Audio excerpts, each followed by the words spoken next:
And normally in the past, it's been one of those things where it's, if you are looking for it, you could find it, but it was not right there on the surface, right? These were things that were happening behind closed doors, that were happening kind of under the surface, and you had to dig in and find the connections to make those arguments. Trump has, to this guy's point, brought all that to the surface. He openly says it. He's embracing it and wrapping his arms around it and doing a little bear hug and being like, "Oh, we love it so much." One of the best example, or not best examples, but a great example is this morning we had Barack Ravid, who I mention all the time, share, or maybe it was last night, this letter. Yeah, this is from 6 hours ago. President Trump sent this to Isaac Herzog, the president of Israel. And it is a letter lobbying for the pardon of Netanyahu, like to pardon Netanyahu. Yeah, I noticed that. Wait, yeah, how do you think about this?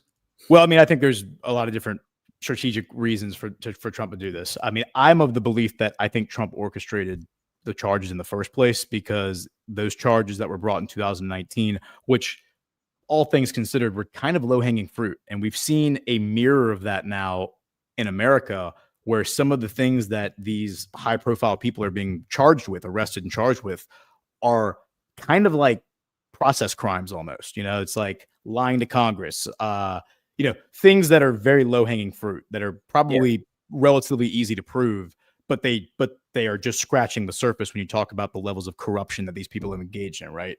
It's like charging Hillary Clinton with like campaign finance fraud, right? In spite of all the other things she's done. But I do think that this was brought against Netanyahu. I think Sheldon Adelson was probably one of the people who lobbied behind the scenes to get it brought against him, primarily because one of the charges involves Netanyahu going behind Adelson's back and trying to collude with the left-wing media oligarch in Israel to get better coverage of Netanyahu. And he said, "I will cut Adelson out, and I will not let his reporters get this kind of access that I will give your reporters." And my guess is that Trump, knowing Sheldon Adelson had a huge ego, is probably went to Adelson and was like, "Hey, look at what Netanyahu is doing to you. Like, he just stabbed you in the back. We should do something about this." Like, I could see that being the dynamic, where it's not Sheldon Adelson doing it out of some altruistic, let's get BB, let's do the right thing for America. I could see it just as a game theory, as, hey, Sheldon Adelson, Netanyahu literally stabbed you in the back. We have a recording of him speaking to this guy, your arch rival in the media landscape. He's colluding with this guy against you. What are you going to do about it? And then Sheldon Adelson makes phone calls, flexes his muscles, and gets charges brought against Netanyahu. I mean, that's how I probably would speculate that happened. But it's all being prodded along by Trump. And by the way, all of his rhetoric that he delivers post 2019, after these charges are brought, in Israeli media, when he's speaking to people like Barack Ravid in interviews that never see the light of day in the American media, but are all over the place in Israel, he's always anti-Netanyahu every single time. Yeah.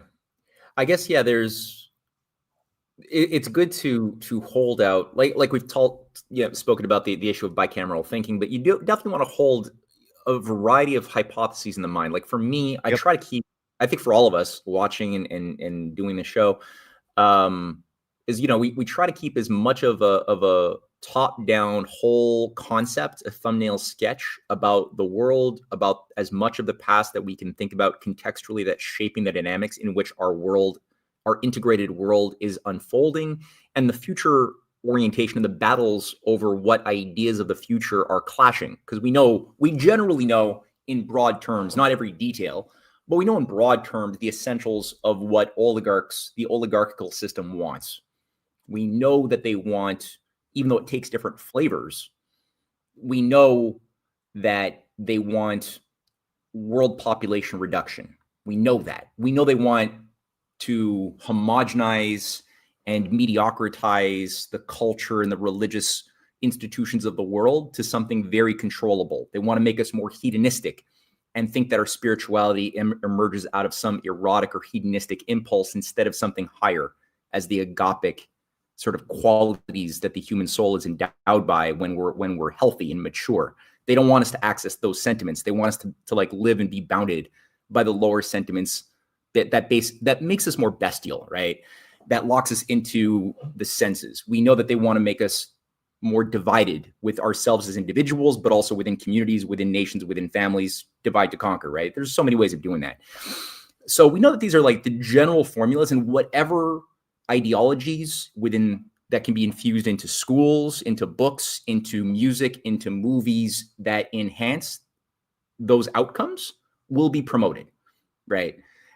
We know that. And we know that the more healthy view of natural law is premised on the opposite of all of those things, right? That makes us, that sees population growth as good because more people is more problem solvers, that, you know, that we can participate in the unfolding of creation as expressions of that creative process in more and more perfect ways.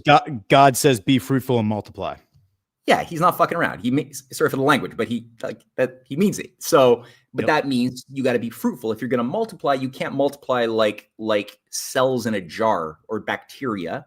You can't do it quantitatively alone. To multiply means that that quantitative growth of multiplication has to be justified and validated by qualitative growth, the fruitfulness.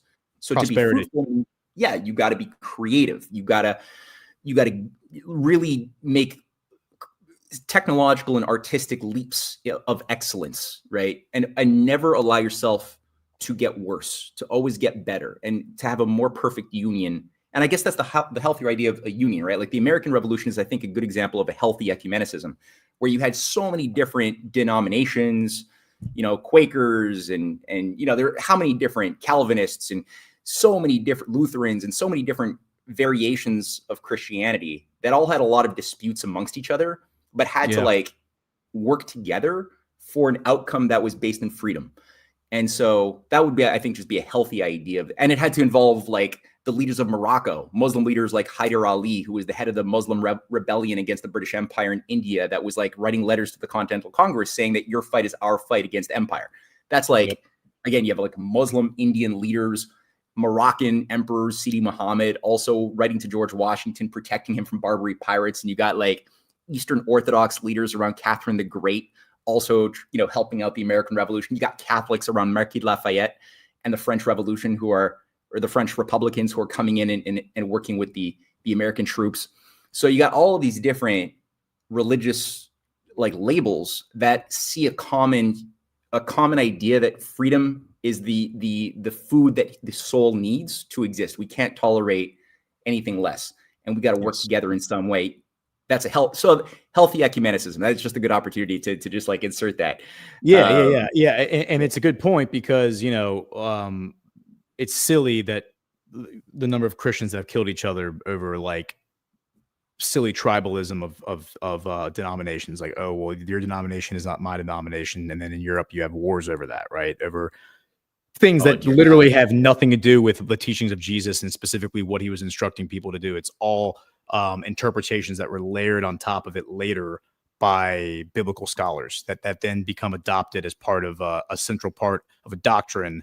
And then those differences in doctrine then drive people to kill each other. And so I agree with you. It's like there's a point where you throw all that stuff aside and say, well, that's silly. We shouldn't be like at each other's throats over that kind of stuff. So I would agree with you on that, the healthy ecumenicalism. If that's what all of this is and what I read in that pamphlet this morning, that's fine. That's and that may not be it. What you read in the pamphlet may be totally satanic. Yeah, it was just seeing that word after hearing how like liberal this church was, and that the church was not, and it wasn't the school, by the way, it was the church, like two different entities. The school was just a small little feature of the church. But then hearing that like it's considered controversial to teach toddlers about the Pledge of Allegiance, it's like that's retarded, literally retarded. And you know, that drives to your point, people like the human soul away from God when you have those kind of interpretations, when you have adults living in that kind of fear of ideas and words. That's what I think drives people and kills the human soul. And that kind of gets back to the point I was making at the beginning, where it's like going back to the fake world after spending days in a world where you can just openly discuss ideas and people don't get triggered by it. People actually like get it. You can see their eyes light up and they want to talk about this stuff. And then you go back to the world where everyone has dead eyes and they're like, they're just zombies going through their day. It's very dehumanizing, and it's all because people have been conditioned to fear ideas and fear discourse and fear discussion, while at the same time openly talking about how much they love freedom and they love the freedom of speech and the freedom of expression and all that stuff. But at the end of the day, those are just hollow platitudes that a lot of people, even people within the MAGA truth movement, do not actually practice what they preach. And I think it's a real problem. But, if we want to touch on a few more of these. Wait. Before I touch on some more practical examples, because this is like what often happens is you and I talk about these things that we want to do in the show, and then our love of ideas just causes a different organic pathway to just happen. It happens all the time, and I think it's a beautiful thing. That being said, we got 2 more ads that I'm just going to read the 2 ads right now, or just play them, and then we'll jump on any points you want to get at in the last and I know you have a hard stop, so just pull the ripcord when you need to, and if I need to wind things down, I can do that solo. So all right, so I'm gonna play My Shroom Vibe and then something on Tallow. Here we are.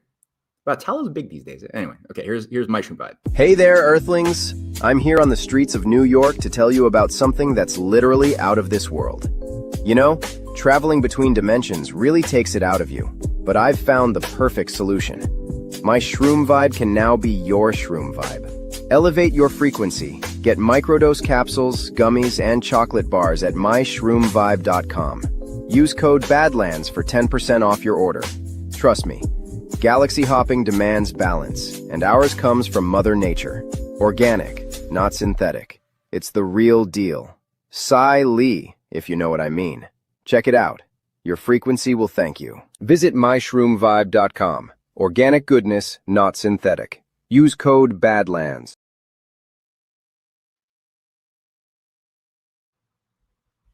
What the hell was that? All right. Anyway, so, okay. Yeah, that just happened. So let me just do the SD Vibes is a new sponsor that promotes like psilocybin as for mental health, mental clarity stuff. And I was talking to G Money about it over the weekend because that was a sponsor that he had brought on. So Okay. All right. Yep. Okay, good. Sure. SD Tallow coming up here. Before skincare went synthetic, people used something simple, something real. Tallow. Grass-fed and finished beef tallow is packed with vitamins A, D, E, and K. Nutrients your skin actually knows what to do with. It locks in moisture, restores elasticity, and defends against winter dryness. No water, no preservatives, and no BS. Unlike plant oils or chemical creams, tallow mimics your skin's own structure. Elbows, hands, knees, post-shave, anywhere your skin's crying for real moisture. Perfect for gifting or keeping your own skin soft when the cold hits. Visit softdisclosure.com and use promo code Badlands for 15% off. Ancient care, modern truth. Soft disclosure. Okay, so we got about 10 minutes to go. So what points do you want to hammer at fast? And by the way, I just want to say one thing on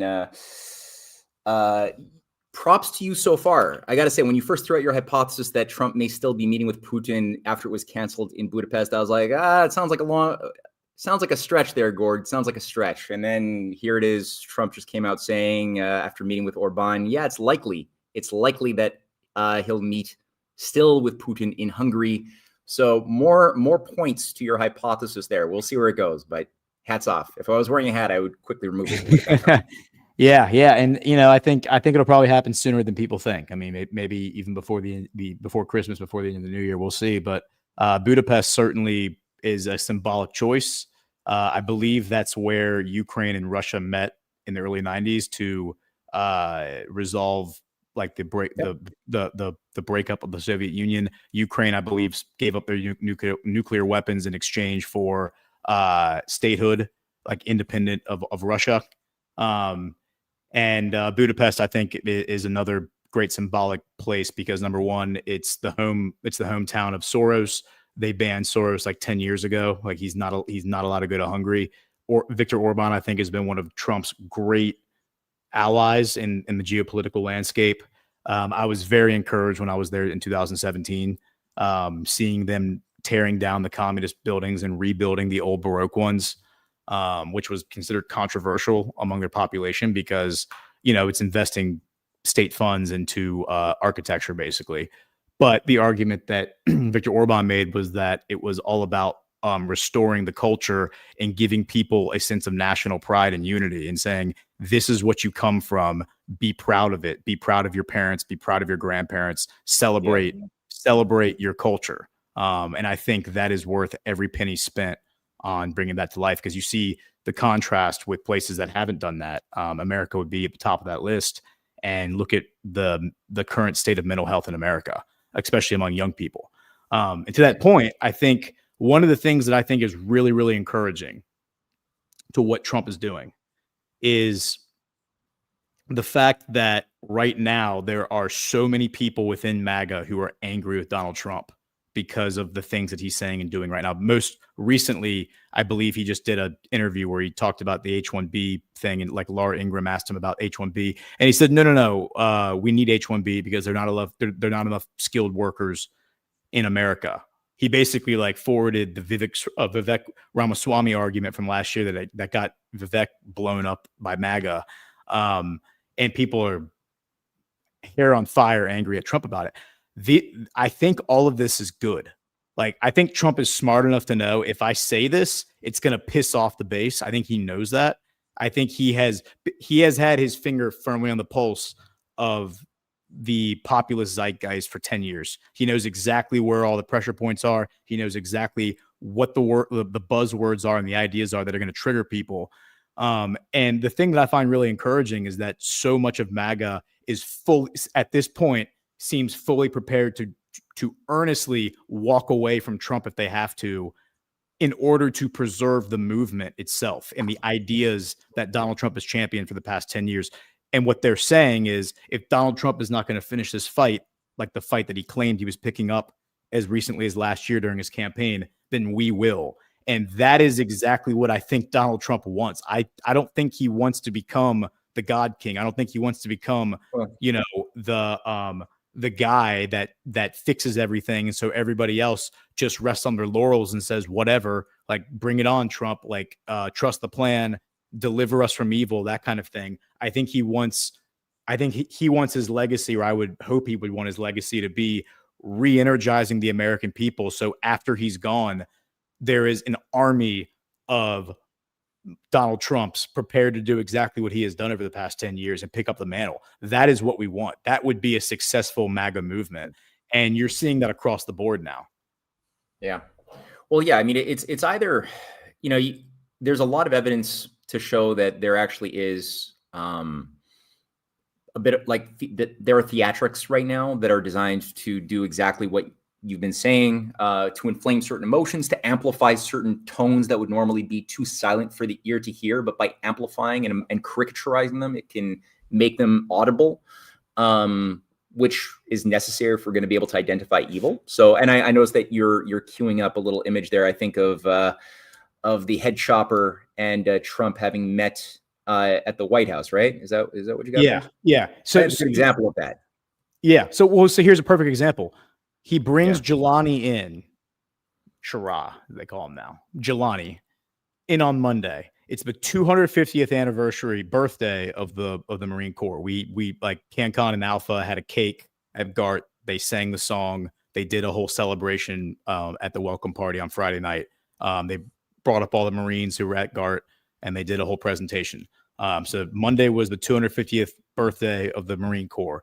On that day, he brings a guy who is known by the State Department, $10 million bounty on his head 10 months ago for being an Al-Qaeda leader and an ISIS leader, to the extent that Jelani had to come out and like defend himself in the media and say, I had nothing to do with 9/11, even though I was friends with all those guys, right? he even went and did an interview on Fox News. You had an Al-Qaeda ISIS leader doing a interview on Fox News. Yeah. That is how clownish the entire world has become. And Trump, and if you don't think that Trump understood, I'm bringing this guy on the day before Veterans Day, on the 250th birthday of the Marine Corps. I think he knew exactly what he was doing, because that was all over the zeitgeist, where people were bringing up that coincidence, right? Here's this little exchange I thought was a funny. This was kind of like the nod and the wink. There are many moments like this, but here's just one of them. This is men's fragrance. Yeah. This is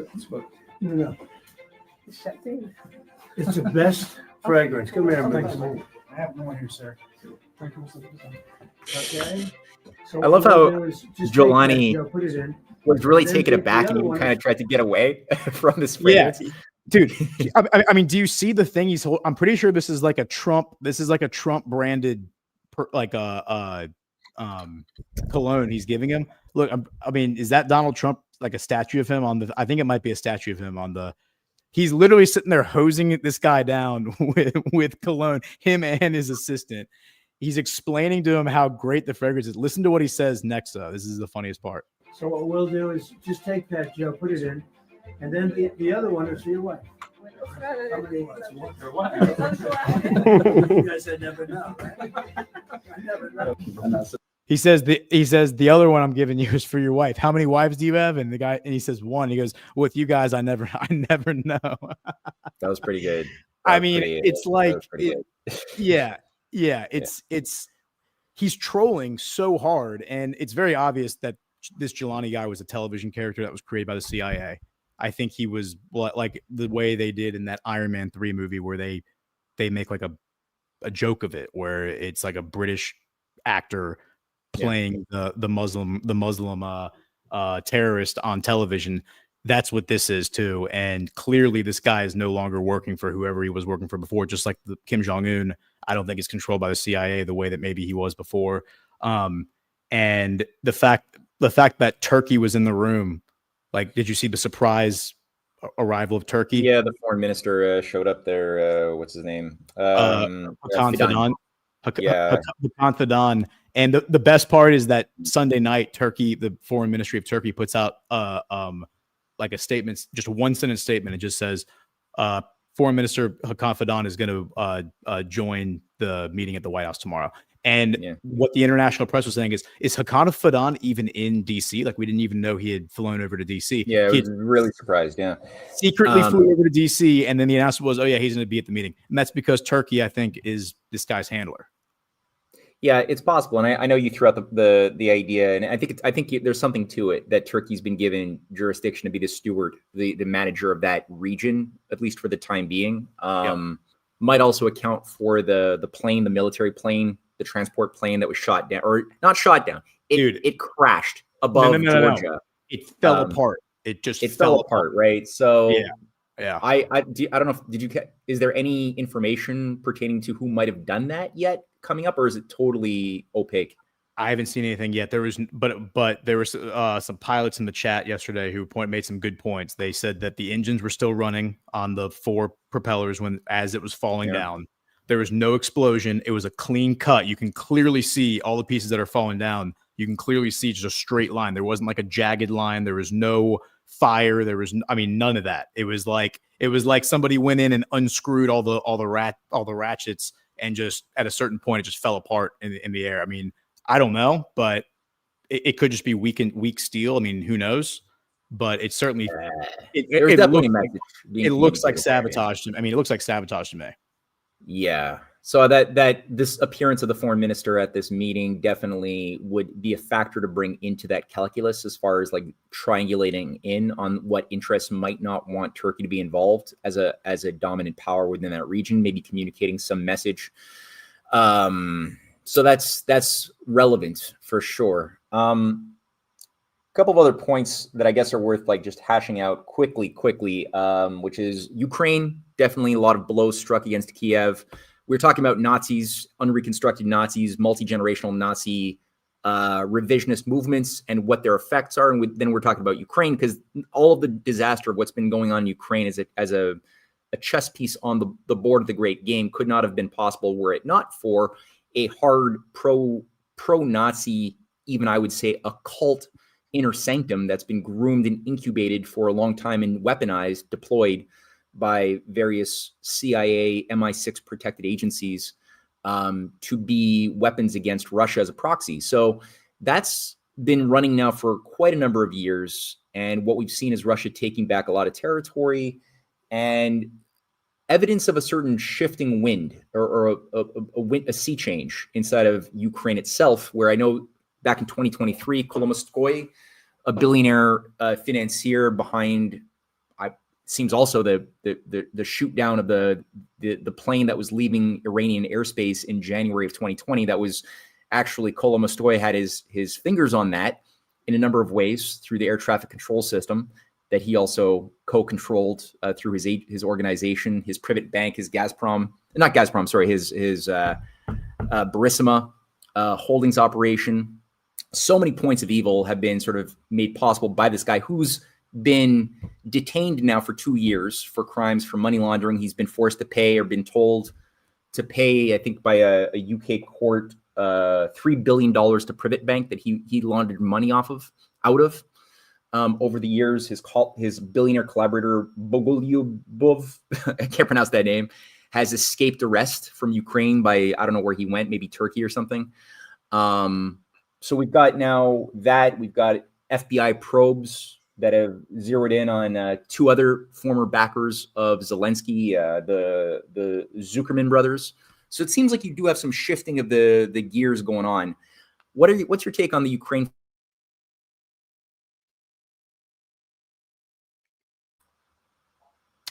For some reason, you repeat what you just said. For some reason, it just froze. Like your face just froze for me, and I didn't get any sound. Yeah, I just said sorry. What's your take on the Ukraine front based on all of that stuff before we phase out? Yeah, I mean, it seems that it's reaching a crescendo because you have Trump, who has now forced NATO to bankrupt itself in order to continue to fund the war. I just saw this morning that they're now going to lower the draft age further. I think it was already at like 26. They were speculating they're going to lower it to 18. Angelina Jolie, we were laughing about this over the weekend, was there last week. Chris Paul was speculating that maybe she might actually be dating Zelensky now. Apparently, Katy Perry is dating Justin Trudeau. So he's like, this is not out of the realm of possibilities that we have an arranged Hollywood couple here. But her car was pulled over and her driver, who's Ukrainian, was dragged away and conscripted in the Ukrainian military. And she went down to the recruitment office and said, do you know who I am? And they were like, yeah, we don't care. This is Ukraine. He's going to go fight and die in Russia. I mean, it's so farcical that it's almost funny. I mean, then you have the video of the Ukrainian general that I put in the news brief lamenting the fact that he says 200,000 Ukrainian soldiers have literally just walked away from the front lines and deserted the army. So you have them like dragging younger and younger men away to go die against the Russian war machine. Meanwhile, including like celebrities or celebrity security guards.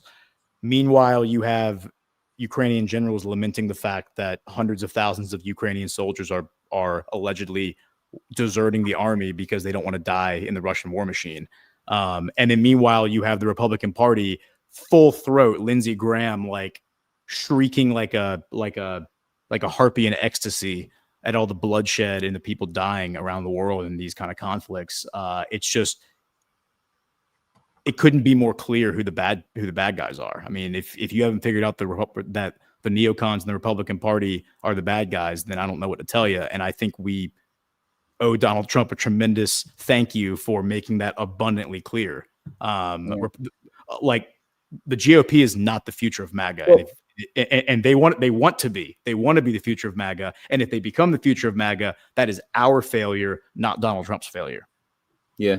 Well, definitely the only thing viable that I see in the United States is what has emerged out of the MAGA movement. As confused as that movement is, the only thing moral enough that has the fiber to validate its existence is coming out of that movement. So I agree with you on those points. I would just add, while keeping this hypothesis of what is the subtle undercurrents in play, I would also say too, like I've got multiple hypotheses in my mind at the same time.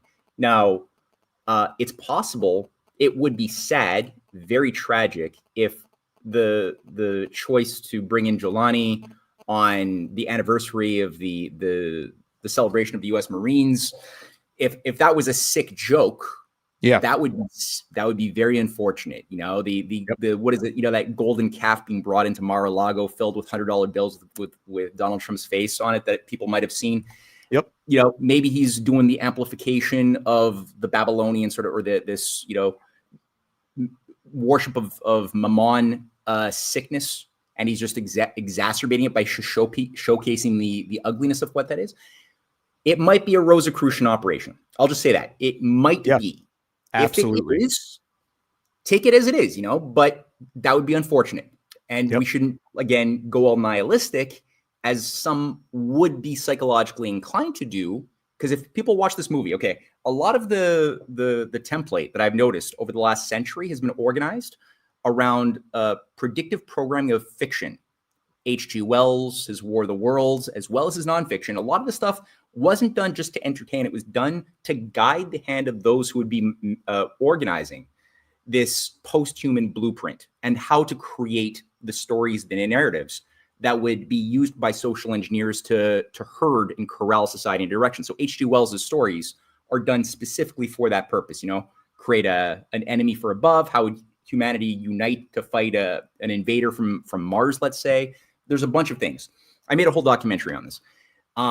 Similarly, if you look at some of the horror movie creators, including the guy who made They Live in 1989, featuring Roddy Piper. People should watch that movie, because I think that sort of thing, if you think about what a nihilistic MAGA psychology might become, if it's broken of a dream of a golden age, if that somehow gets crushed, a lot of people would become what you see Roddy Piper doing in that movie, to fight these shape-shifting lizards that have taken over society, created globalization, to bring about a depopulation. And they're not human. They look human, but when you wear the special glasses, they're not. And it's okay thus to kill them and go into banks and shopping malls, shooting up the plate. That's possible. Or the general from what's it? The Strangelove movie, Dr. Strangelove, or How I Learned to Stop Worrying and Love the Bomb. That general who's all obsessed about how the communists want to steal our bodily fluids, and is willing to like go anarchistic and like shoot up and declare war on the U.S. military, which is controlled by commies. That represents an archetype. There's a psychological archetype that's more than the character, but that represents something which can be infused hypnotically into a people and then invoked at a certain time if the conditions are met. So that's something people have to look for if there's traces or elements of that within our own psyche, so that we could avoid falling for emotional traps if that's triggered. That being said, I really do hope that behind the threats, the ugly words pertaining to the threatened military invasion of Nigeria, of Venezuela, of Iran, of China, behind the ugly words, there's actually beautiful maneuvers being made around a sovereign alliance. I hope that that's true. But action is everything. So far, I haven't seen any evil sorts of actions to justify my attacking Trump. So I'm going to still hold out hope that the sovereign alliance hypothesis is in play. But again, I don't know. I can't say with the certainty that I'm fully on board anything at this moment. So we'll see. Well, I see Maggie in the chat talking about Julian's Rum. Julian's Rum used to have a show here on Badlands, and love Julian's Rum. I think he's been a great commentator. He's also somebody who I think is black-pilled a little bit on Trump, and is openly talking about how like disappointed he is with how with what Trump is saying right now regarding the H-1B1 thing, but also how Trump was attacking Marjorie Taylor Greene the other day because MTG was saying, you know, the economy is not fixed. The price of goods have actually gone up, and people are getting crushed under the current condition, their current living standards, and which is 100% true, 100% true. And Trump saying, yeah, like that's all nonsense. Don't believe any of that. That's all a psyop. Again, I think Trump is knowing he's antagonizing people who can ostensibly refute that and say, no, that's actually not true. And I saw JR was posting this morning about, he's like, I know I'll never own a home. I know that I'll never have the things that my parents had because of the economic conditions of our time. And that is really, really depressing. But again, I go back to the fact that people are prepared to drop Trump if they feel like Trump has betrayed the cause, which I don't think he has. But I think he is flexing that a little bit because he can, because I think it's all going to come full circle. But he has the bandwidth right now, I think, to afford to be able to do these kind of things. Because if everything does work out, those people will come back and they'll say, okay, this all worked out. But he's testing the limits, I think, of our patience. And it's good to do that. It's good to know where those limits are. And I think the more people push back and say, you know what, if Trump's not going to do it, we're going to do it. If Trump is not going to finish the mission, we're going to go finish the mission. And that is the mentality that everybody needs to adopt. Not trust the plan, not whatever the God King says goes, not, okay, well, Trump says today that, maybe we should do H1B1. Maybe we should sell out the country to the globalists. Maybe we should, embrace ISIS and Al-Qaeda as something great, which is not what Trump is saying, but I'm just saying the optics of Giuliani being there. I think that's a humiliation ritual against the neocons who built this guy up for years as like this evil entity. And now Trump's parading him around DC and forcing him to meet with the very people who used to say a year ago that he was a bad guy. I think it's a humiliation ritual, but this, that, or the other, if the guy does deliver peace to the Middle East, because he's being forced to, that's something that I think is very positive. The fact that the Saudis have paid off the entire IMF debt, so the IMF can't come in and requisition everything in Syria and get the sanctions lifted by Trump, which is what has happened now. The fact that next Tuesday, before you and I speak again, the Saudis are coming to DC, and I think we are going to get some of the biggest bilateral trade announcements we've ever seen thus far. Next Tuesday afternoon. I think we're going to get a nuclear deal. I think we're going to get a massive military equipment sales deal, which will signal us leaving the Middle East for good, and the Saudis and the Turks and the Qataris taking over security in the Middle East, in spite of Israel, because Israel does not want Saudi to get any of this stuff. All of this is just going to be backhanded moves that are backhanding Netanyahu, backhanding the Israelis consistently, while going out there and saying nobody loves Israel more than Donald Trump. Nobody has done more for Israel than Donald Trump. Mark Levin and Laura Loomer saying Qatar is the greatest enemy America could face right now. And then an hour later, Trump is on the tarmac in Qatar, and Tamim is literally coming to his plane and prostrating himself before Trump like he is the king of the world. It's like, and then Trump grabs him by the hand and is like, I love this guy so much. It's like, it's there, but it's also not. There's plausible deniability, but it's there. It's like every single moment that the regime thinks it has a new attack vector, Trump just totally rug pulls them and does it in a way, by the way, that gets the base angry at him, so that people are, up in arms and energized, and the same way we were energized when Joe Biden was president, which we shouldn't lose that energy. That energy should carry forward forever. Well said, Gordon. We live in damn interesting time. I really have to say it's quite a time to be alive. I appreciate always these conversations. And next week we might have to do a pre-record. Otherwise I might be in a flight back home while the show. So we'll talk about that. But thank you everybody for watching today's episode of Breaking History, and look forward to the next one. Take care. Thank you so much for joining us, and don't forget to hit the thumbs up on this video. And a special thank you to all of our advertising partners. Please remember to shift your dollars to support those businesses that support Badlands Media.